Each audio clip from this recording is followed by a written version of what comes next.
There are nights that seem peaceful, yet quietly expose the deep fractures in how people treat one another. A police officer intoxicated with power. A black woman, a lieutenant colonel in the military, is simply driving home after a strategy meeting. She wasn't speeding. She didn't resist. She never raised her voice. But that didn't stop a confrontation that never should have happened. The story you're about to hear is not a performance. It's real. And it's a reminder. Power is not the loudest voice in the room. It's the calm that stands its ground when it knows it's right. This is the story of Naomi Sterling. Let your heart be the judge. A seasoned soldier. A cop who insists people know their place. A deserted road at midnight. And a seemingly minor stop, one that redefines what power really means. Wednesday night, 11:07 p.m., Baton Rouge, Louisiana. On a stretch of road called Cedar Hollow Parkway, only the pale glow of streetlights and the constant buzz of insects remained. Most people were asleep. But inside a black SUV with no personalized plates, one woman was quietly making her way back to base. Lieutenant Colonel Naomi Sterling, military officer, 22 years of service, had just left a strategic briefing at Red River Joint Base, 2 hours away by car. She wasn't in a rush. She wasn't distracted. She was simply heading home like she did most nights. No music, no phone in hand, both hands on the wheel, eyes forward, posture straight as if still seated in a war room. She wasn't speeding, didn't swerve, gave no reason to draw attention. And then, red and blue lights lit up behind her, piercing the darkness like a blade slicing through still air. She blinked once, checked her rearview mirror, and calmly changed lanes, pulling over to the side. No panic, no frustration, just familiarity. The man stepping out of the patrol car was tall, fast-moving, and sharp in his motions. His right hand was already resting on his holster, flashlight in the other. He didn't go to the passenger side. He came straight to the driver's door, where Naomi sat. No greeting, no explanation. License and registration. His voice was clipped, short, like a command. Naomi lowered the window halfway, both hands still visible on the wheel. Officer, may I ask why I'm being stopped? The flashlight beamed straight into her eyes. His tone remained flat. You weren't in your lane, no signal. Looked not sober. Naomi's brow furrowed slightly. I'm completely sober. License and registration, he repeated, louder this time. No argument, no defiance. Naomi slowly reached for the glove compartment, retrieved her military ID and vehicle registration, a government-issued SUV. This is a government vehicle, she said. I'm a federal officer.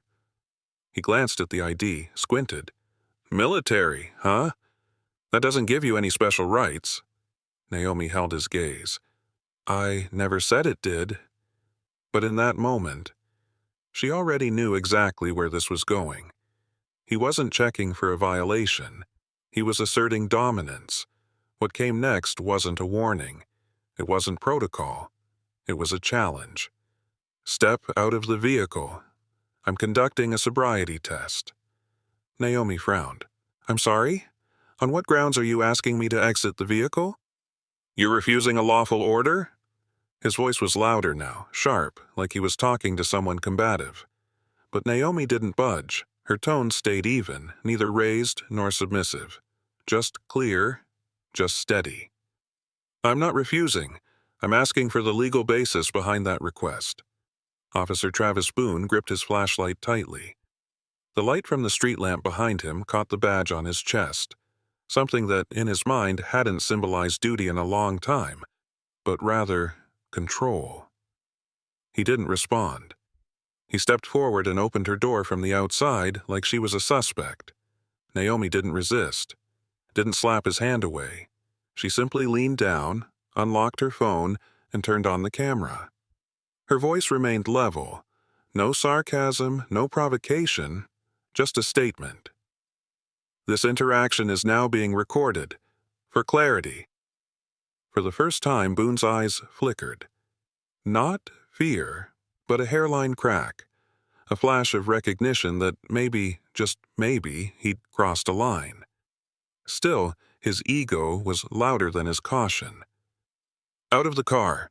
Now," he repeated, firmer this time, as if his voice could intimidate someone who'd stood through sandstorms, tribunals, and the judgmental eyes of those who never believed a woman could lead an international logistics unit.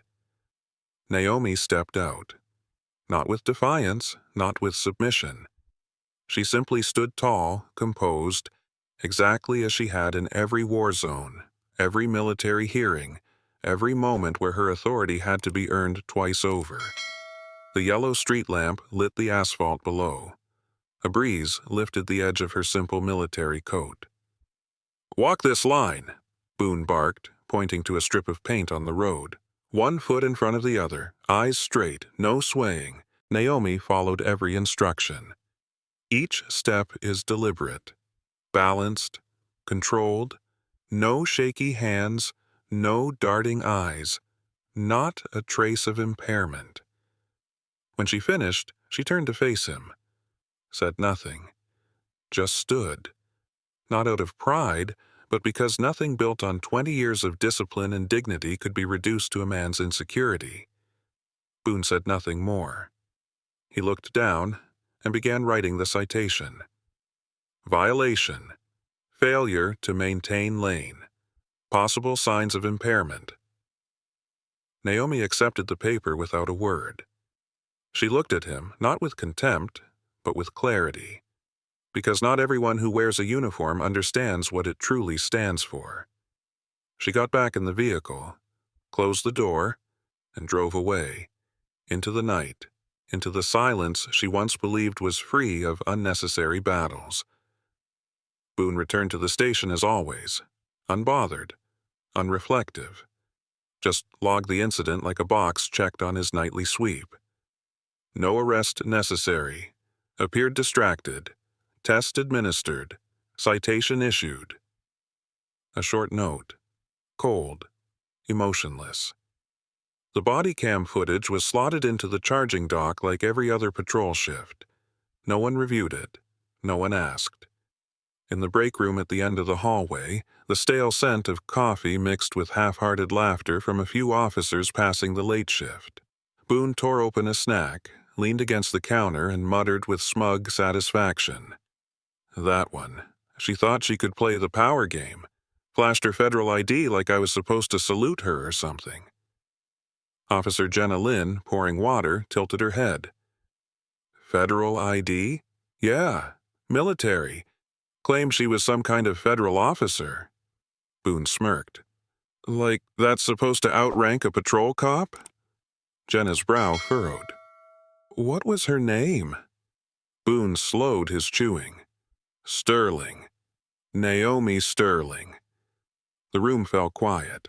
The glass in Jenna's hand trembled slightly. Lieutenant Colonel Naomi Sterling?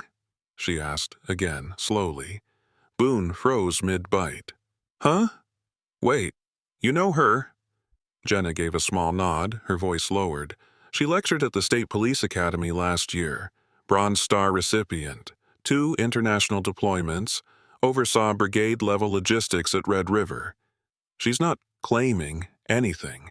She actually has authority. Boone stiffened. For the first time that night, his eyes left the table. But then, like always, he brushed it off. She was still just a driver on the road. Out there, I make the calls. Jenna didn't respond.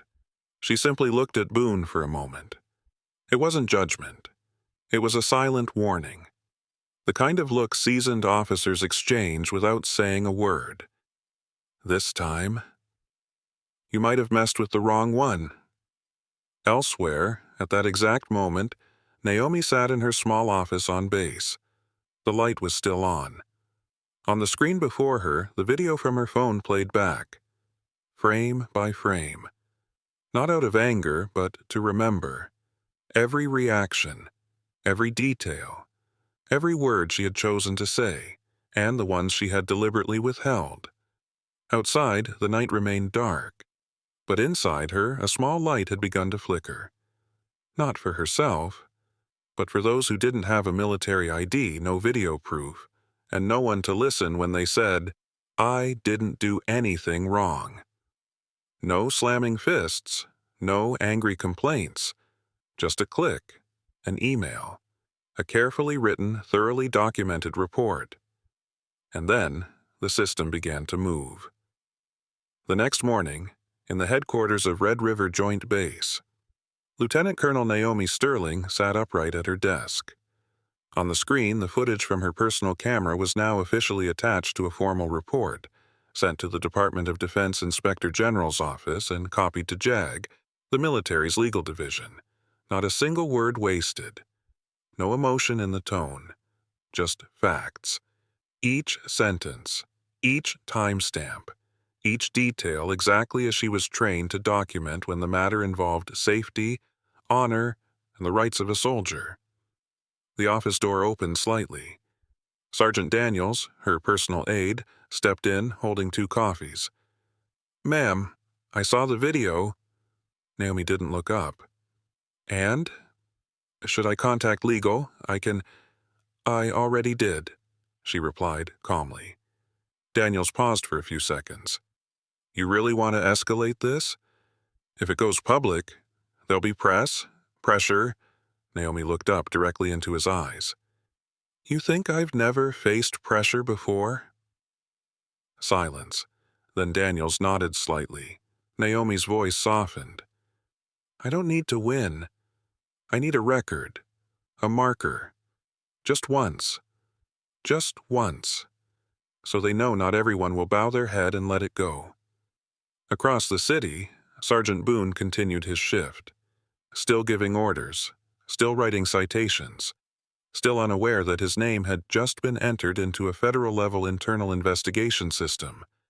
The halls of the Baton Rouge Police Department began to feel different. Shorter handshakes. Conversations ended abruptly when Boone walked in. He didn't understand why, only that it was no longer the same. 3 days later, a pale yellow envelope was delivered directly to him from the East Baton Rouge Civil Courthouse. The contents: an official summons.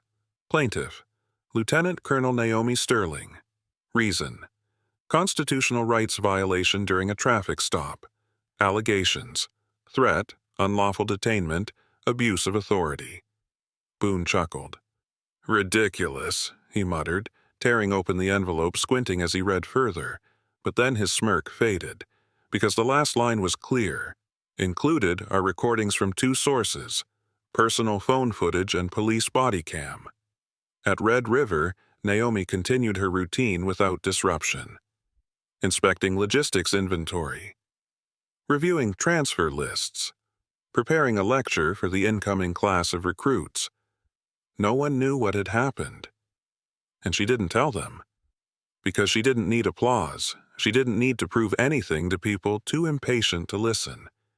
She said only one thing when her aide asked, "You think this will change anything?"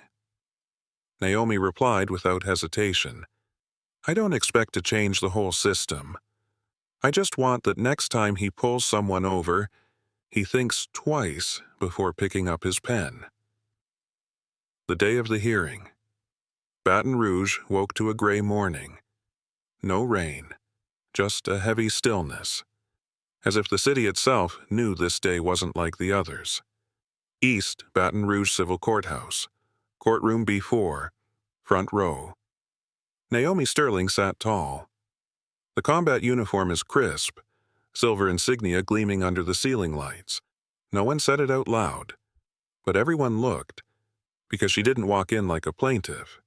She walked in like someone who'd once led a convoy through a combat zone, someone who understood the weight of silence and when to wield it. Across the aisle, Sergeant Travis Boone sat beside his attorney. Dark suit, jaw clenched like wire. He looked at Naomi for the first time in weeks. And he couldn't smile anymore, not because of the uniform, but because of her presence. The presence of someone who didn't demand respect, but whose very existence reshaped the room around her. Naomi's attorney, Marcus Reeve, stood to open. "We are not seeking revenge. We are seeking acknowledgement that a wrong was committed, and that wearing a badge does not excuse that wrong." Then he called the first witness. "Lieutenant Colonel Naomi Sterling, please step forward." Naomi rose, adjusted her collar, and placed her hand near the microphone. "I'm not here to say I was insulted. I'm here to say I was treated like a suspect, before there was any just cause to do so." Her voice wasn't raised. It didn't tremble. It wasn't angry. It was simply true. I complied. I asked questions. I didn't resist. And when I was ordered out of the vehicle, I turned on my camera, not because I was afraid, but because I know what happens when only one version of the truth gets told. 2 videos were played. First, Naomi's phone footage. Steady angle, clear voice, steadfast eyes. Then, Boone's body cam. The room fell silent. They saw the impatience. The flashlight was held inches from her face. The hand rested near his holster. The tone of command, despite the fact that the woman had done absolutely nothing wrong. No one said it aloud, but everyone saw it. Boone's attorney tried to pivot. "Is it possible Officer Boone was simply following safety protocol? Would you agree?" Naomi didn't flinch. "Procedure does not erase accountability. Power should never become a habit." And then, Boone took the stand. "Why did you conduct a sobriety test?" She appeared evasive. "Did she refuse any commands?" "No." "Any aggressive language?" "No." "Then why escalate?"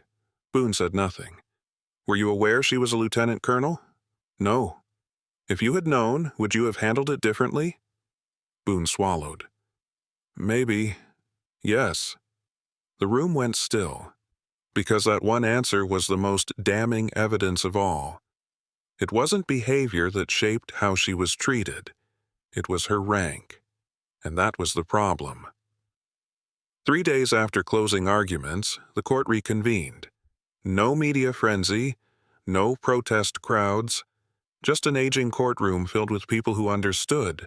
Not every verdict makes headlines, but some shake the very floor beneath the system. Lieutenant Colonel Naomi Sterling sat in the front row beside her attorney, Marcus Reeve. She didn't speak all morning. She held a small note card in her hand. On it, she'd written only one line. "I don't demand justice for myself. I want justice to stop being a rarity." Across the aisle, Travis Boone sat stiffly.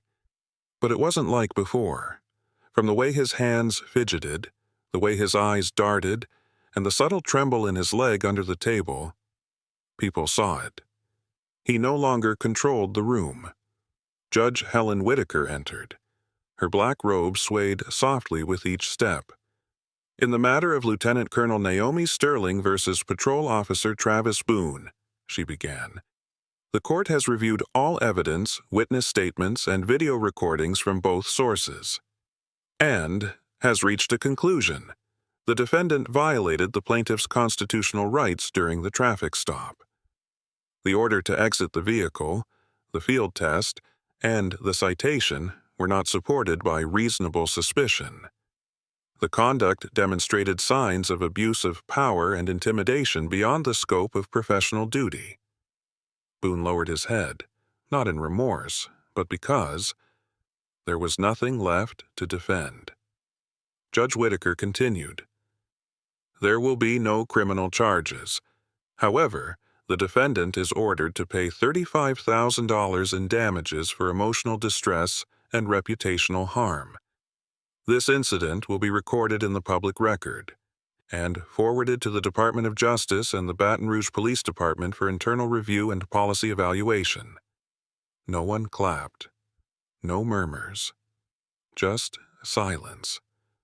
The kind that follows a verdict that quietly rewrites a chapter of history. Naomi didn't stand. She didn't bow in gratitude. She simply looked forward and nodded once, not to anyone, but to herself. Outside, a few local reporters waited. Boone hurried down the steps, briefcase shielding his face. No comment, no apology, just vanished into the back seat of a cruiser. A vehicle that no longer felt like authority, but escape.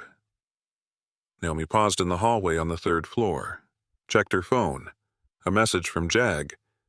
Verdict in your favor, case closed. Marcus Reeve followed behind, asking softly, You know you could have asked for more. More money. Bigger noise.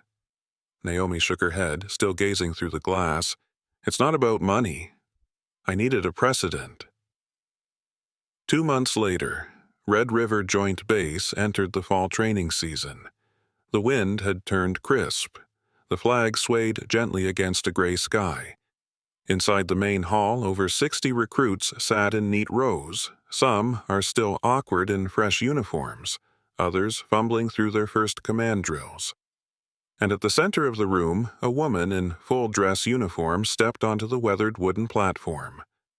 No long introduction was needed. Just 2 words. Sterling, Lieutenant Colonel. Naomi Sterling didn't come to talk about the battlefield. She didn't mention medals or the time she crossed borders where life and death blurred. She came to speak about something no uniform can teach, the true meaning of power. How many of you, she asked, her eyes scanning the room, believe that once you put on this uniform, you'll automatically be respected? A few hands went up, some hesitant, some confident, some unsure. Naomi nodded. I understand why you think that. But here's the truth. Respect isn't something you wear. It's something you prove. Every day, through your actions. The room stayed silent. She stepped down from the podium, walking closer. Her voice was steady, but never cold. Rank, badges, authority, they're not shields. They're weight. And if you don't have the discipline to carry that weight with character, then you shouldn't carry it at all. A young soldier in the back lifted his head, eyes wide. Naomi paused, her gaze seeming to read the thoughts in every corner of the room. Not long ago, I was pulled over on an empty road.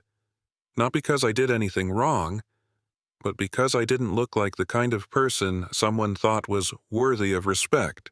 I didn't yell. I didn't cry. I didn't let it go. I recorded it.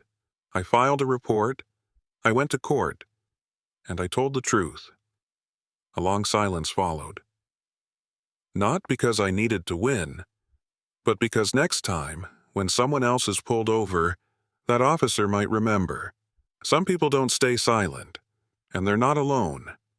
She stepped back to the podium, picked up her folder, and looked across the room one last time before walking off. Being a good soldier isn't enough. Be the kind of leader others want to stand beside when no one is watching. Because every time you choose what's right, you help this uniform keep its dignity. She didn't wait for applause, didn't wait for thanks, because someone like Naomi Sterling knows justice doesn't end with a verdict. It begins with how you choose to live afterward. And sometimes, silence, when lifted by truth and character, becomes the loudest sound in an entire system. Thank you for staying with us through the end of this story. In a world where titles, badges, and uniforms are often mistaken for a person's worth, we hope you remember this. You don't need to shout to be respected. You just need to refuse to stay silent in the face of wrong. If this story moved you, share it with someone you care about. And don't forget to subscribe to the channel to keep following these quiet, powerful journeys of dignity, justice, and humanity. We'll see you in the next story.